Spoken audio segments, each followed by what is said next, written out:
And welcome to Flightdeck Live, powered by SportBuff. If you go to sportbuffshop.com and use the code Flightdeck at checkout, you will save, Alice Flightdeck 10 at checkout, you will save 10% off your entire order. I'm Tim Capper from a happy personal Molson Stadium where 19,785 showed up to see the Alouettes beat the Blue Bombers in a very, very interesting East semifinal.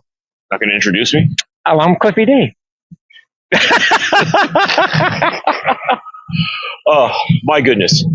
Yeah, definitely. It's a lot quieter now than it was an hour ago when, yes, the Montreal Alouettes put the final nail in the coffin of the dynasty of the Winnipeg Blue Bombers, who for the first time since 2019 will not be appearing in the Grey Cup game. Rather, they came to Montreal, and you know what, Tim? Everybody talked about how this was going to be the path of least resistance, right? Go to the east. You'll be able to walk all over them. So, anyone who said that, I want to know who you are. I just want to talk to you. Careful. I just want to talk to you. I just want to talk to you. Path of least resistance? I got your path of least resistance right here. Okay. This game started off absolutely amazing for this Alouette team. Obviously, David Alexander's first start since high school, I think it was, or something like that. I think since Gig Harbor. I think that's what it was. Yeah. Obviously coming in with 11 straight wins in the regular season. This team just dominated from the get-go. They were up 17-0 to end the first quarter, Cliff. You know, it's 17 points.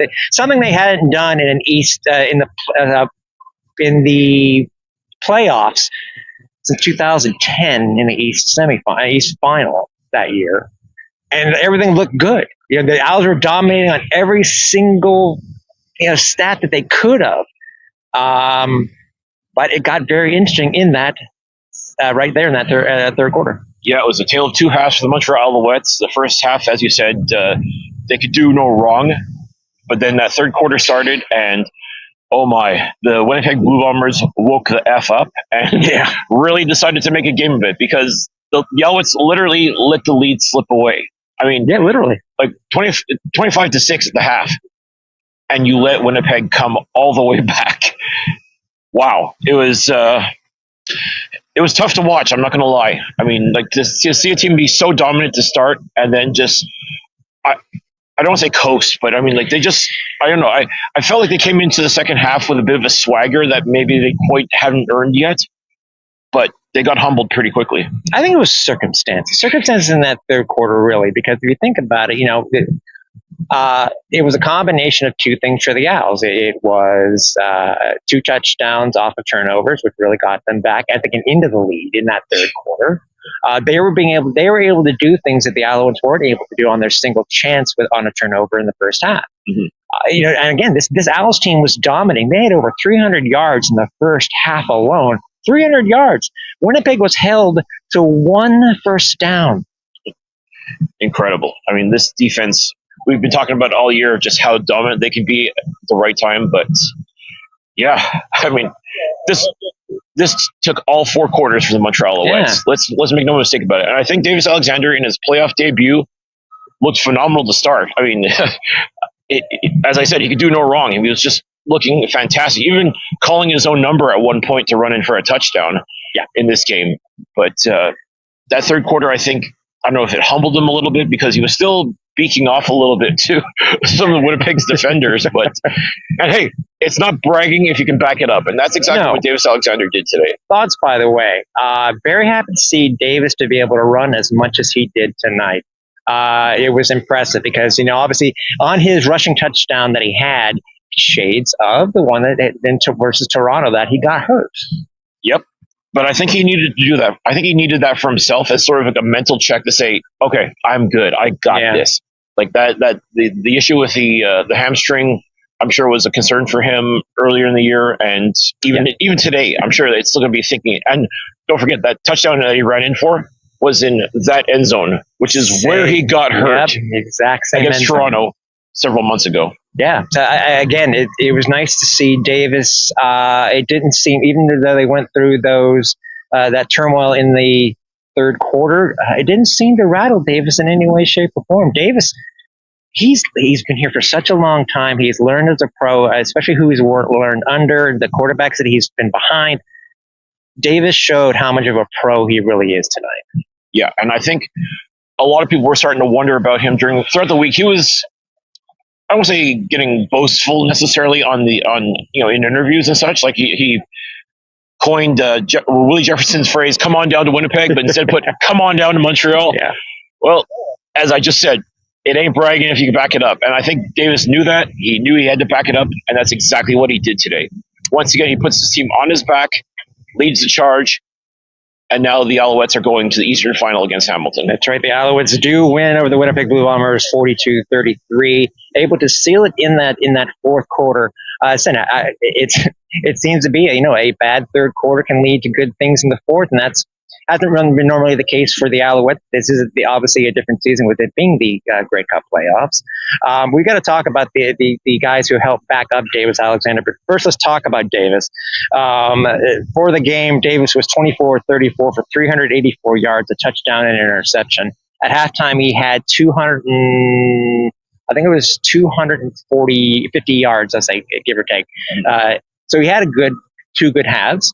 Again, that one interception was his first in a while, actually. It's his first in a while. Actually, yeah. Oh, yeah, they were coming into the game. It was like 120 at the time coming into the game. It was 120 attempts without an interception. I don't know what it was at that point when he threw it, but still. And then, obviously, we'll get to the guys who were backing him with the wide receivers, but let's talk about Stevie Scott. Oh, my goodness. If you didn't know who Stevie Scott was before, as he came in relief of Sean Thomas Erlington and Travis Tice, you know who he is now, because, my goodness, this was the coming out party, I think, for Stevie Scott III. Absolutely sensational, like angry runs and just making plays happen. And not one, but two rushing touchdowns today. Yep. For the day, he ended up having 18 attempts for 133 yards and 2 touchdowns. Another thing we noticed, too, and I was making a comment to people here at Postgame on the field, is that something that the Alouettes really have not done that well since Walter Fletcher was released. Steve's got out of the backfield, even though it was minor in what he got, 28 yards, I think it was, for him. But still, 29 yards on 3 receptions. Out of the backfield. It's getting back to what the Alouettes know. Yeah, we're starting to see this team come together at the right time, which is something we talked about. Even during that 5-game losing streak earlier this year, it was simply a matter of getting hot at the right time. That seems to be the key when it comes to the CFL playoffs, the Grey Cup. Getting to the Grey Cup is just being hot at the right time. And Montreal has proven that last week notwithstanding, because let's face it, last week was a glorified preseason game. Nobody wanted to get hurt. Nobody wanted to deal with any issues going into this particular game, knowing full well more than likely they'd be playing the same team again, and they did. Montreal just stuck to their plan. They didn't flinch. They didn't panic.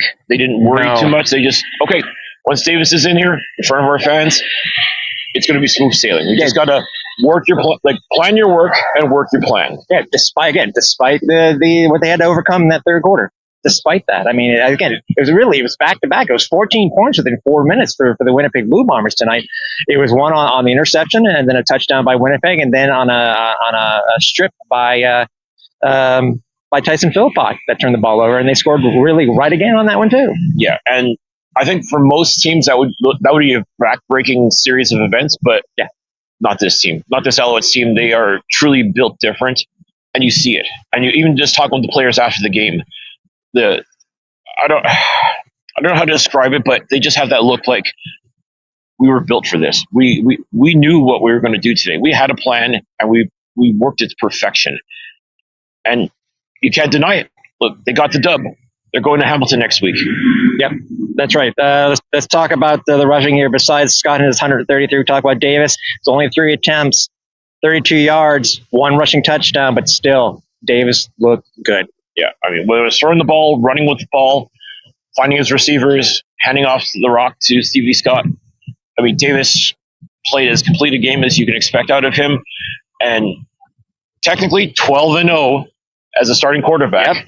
Because again, as we discussed in the podcast this week, regular season stats and playoff stats are 2 different animals. So technically, he's 1-0 as a playoff starting quarterback in the Canadian Football League, but this is still the 12th time that he's posted a dub in the Canadian Football League in 2025. Yep, Shea Patterson, our little Ralph Wiggum, 3 attempts for 10 yards again. If you know, you know. If you know, you know. If you know, you know. And Tyson actually had a touchdown also on a 1-yard rush. Yep, just a little. It was a goal line touchdown. Like they lined up on the goal line, and Shea got stopped in his tracks on the first down. Sorry, second down, he just turned right away. Just a quick handoff to Tyson Philpott, and Tyson did the rest. And the rest, as they say, is history. Speaking of Tyson Philpott, 10 receptions on 11 targets tonight, almost perfect, 135 yards and a touchdown. Obviously, we will go over this more in detail on the podcast on Wednesday. But I got to give still accolades to these guys. We almost had 3 receivers tonight, Cliff, that had 100 yards receiving. Austin Mack, who had another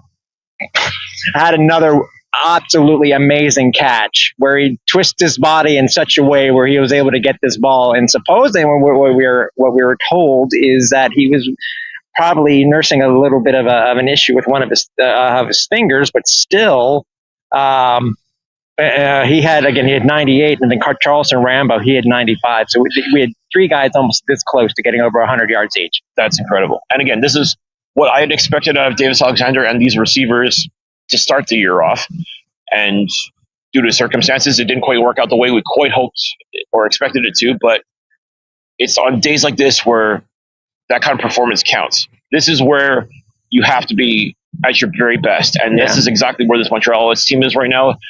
They're playing their best football. They are clicking. They are doing everything right now, and that's just going to be a tremendous feather in their cap as they go into Hamilton next week. Yeah, talk about the defense because they played their butts off today. I mean, considering how they were able to keep Bertie Olivier off the boards tonight, hardly anything. Yes, they were down 17-0 early. I get that, but still, what they did in the second half, I'm very surprised they didn't try to go more for it. But they did what they did. Quarterback sacks for the guys tonight. Ty Beverett, Isaac Ademi-Berglund, first in I think 5 weeks. I think.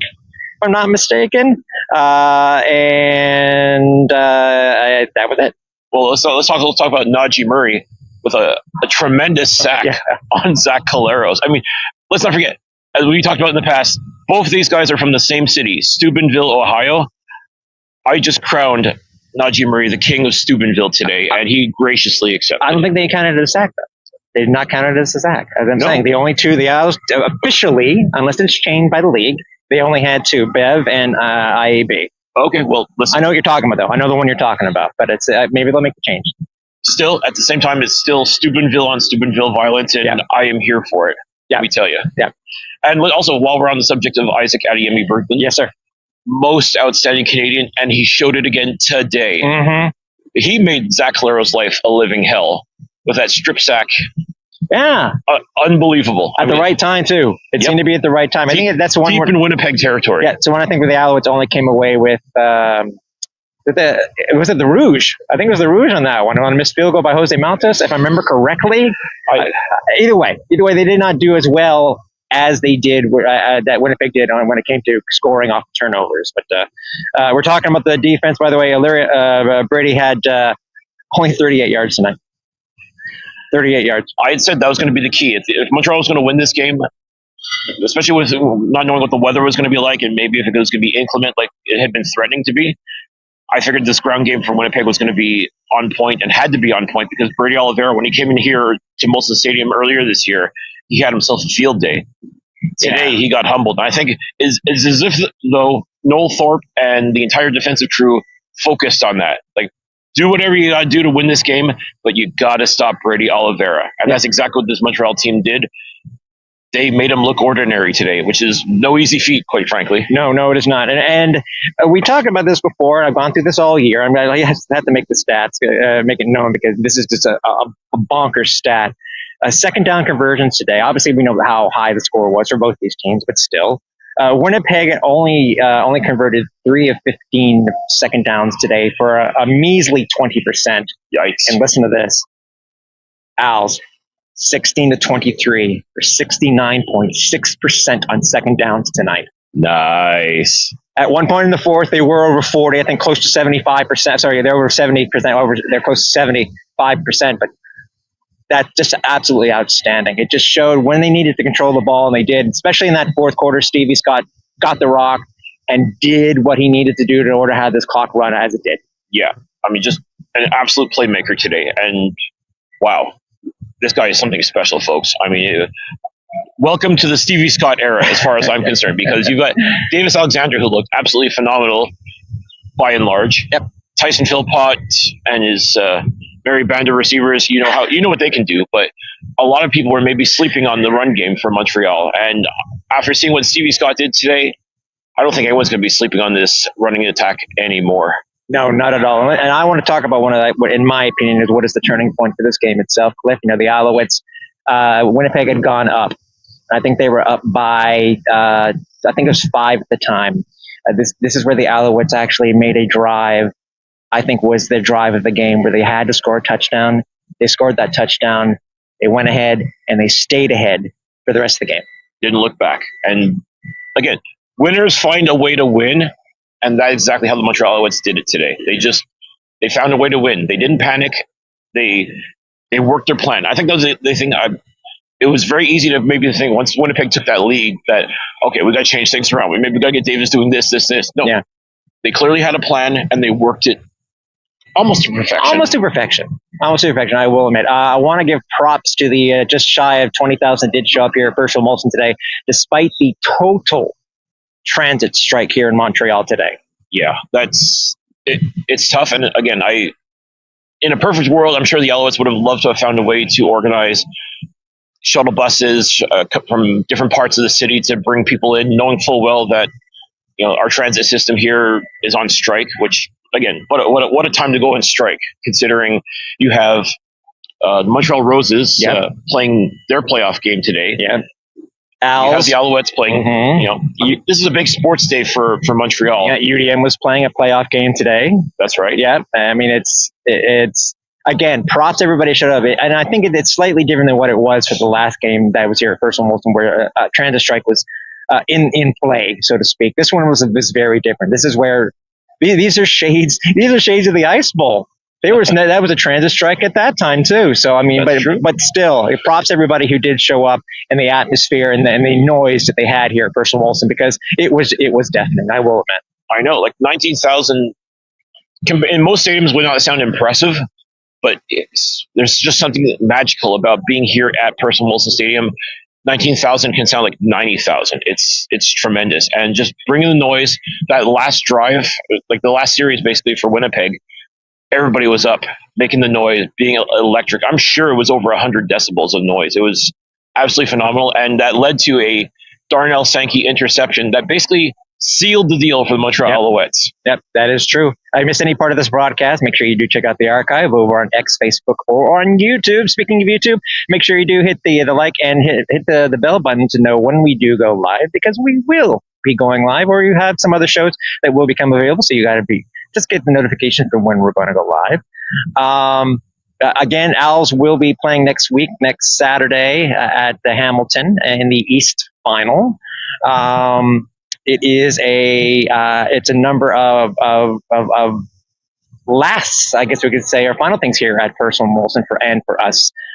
Currently, this is our last game for Flightdeck 5 here at Herschel Molson Stadium for the 2025 season.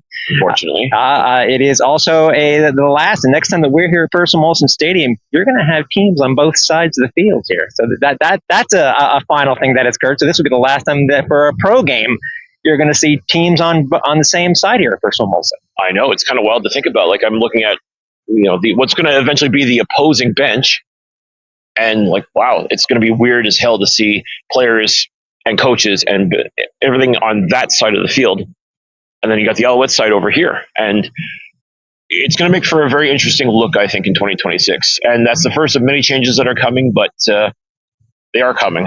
They are coming. We will have a show this Wednesday, so stay tuned for that. We'll go over this more in detail and talk about many other things that may have come across the social media sphere, along with we will at least mention it slightly, is that, but not go much into detail now because we will talk about it more in the podcast. But with the change in the D line today, the unexpected change in the D line. Quick comment.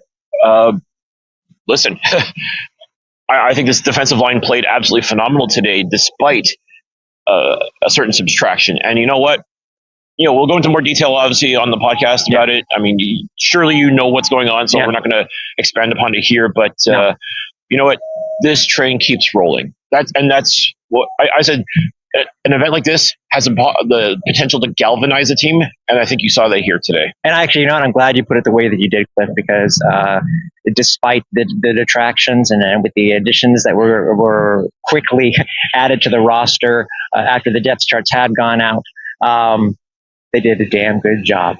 They did a damn good job despite that, as I said, despite that blip. Exactly. Things like this could potentially derail a team.